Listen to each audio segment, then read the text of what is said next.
it was their own.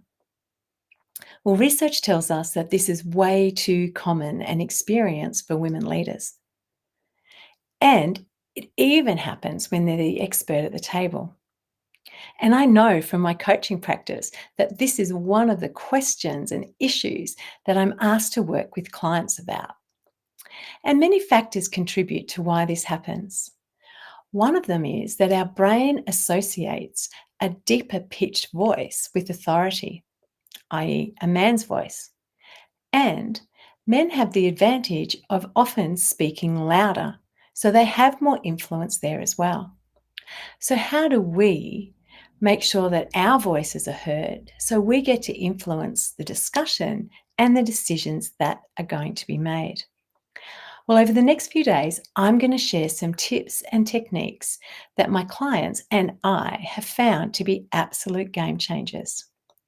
But today, I want to kick off with addressing the issue of mindset, because we have to believe that we have something valuable to offer before we have a hope of convincing anybody else that we do. And this is where self talk often gets in the way. We tell ourselves things like, well, it's too risky if we speak up. We're going to be judged. We might make a mistake. We might say something so off topic that everybody thinks that we're incompetent. We might make a complete idiot of ourselves.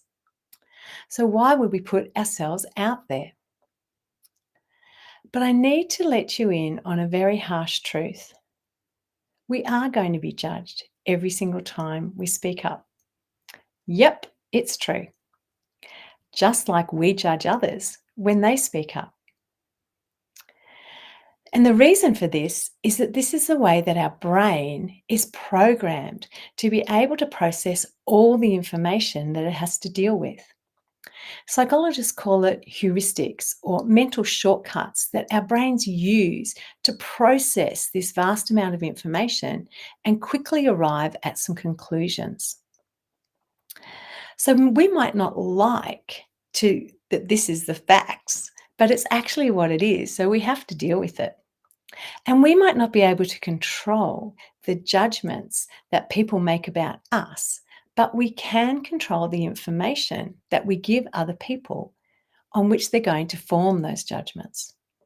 So think for a moment about someone who might not ever contribute to a meeting, or maybe they give it a shot, get talked over, and they give up. How might we judge them? We might judge them as shy or not prepared, not invested, not engaged. We might even judge them as lazy. But the reality is we're going to judge them. So whether we speak or whether we don't speak, we're going to be judged.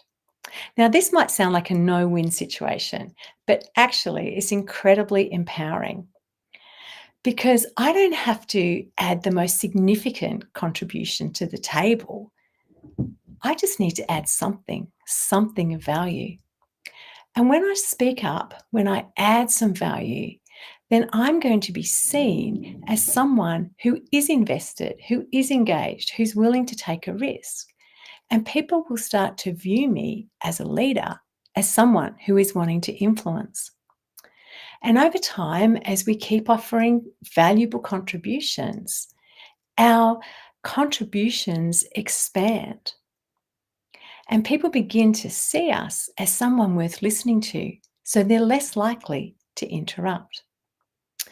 And also, if you think about it, you as an engaged, invested, and interested leader, which I'm sure you are, or you wouldn't be listening to something like this, what is the actual likelihood that you are likely to say something so off topic that you look like a complete idiot? It's actually a very, very slim chance. So it's no risk at all.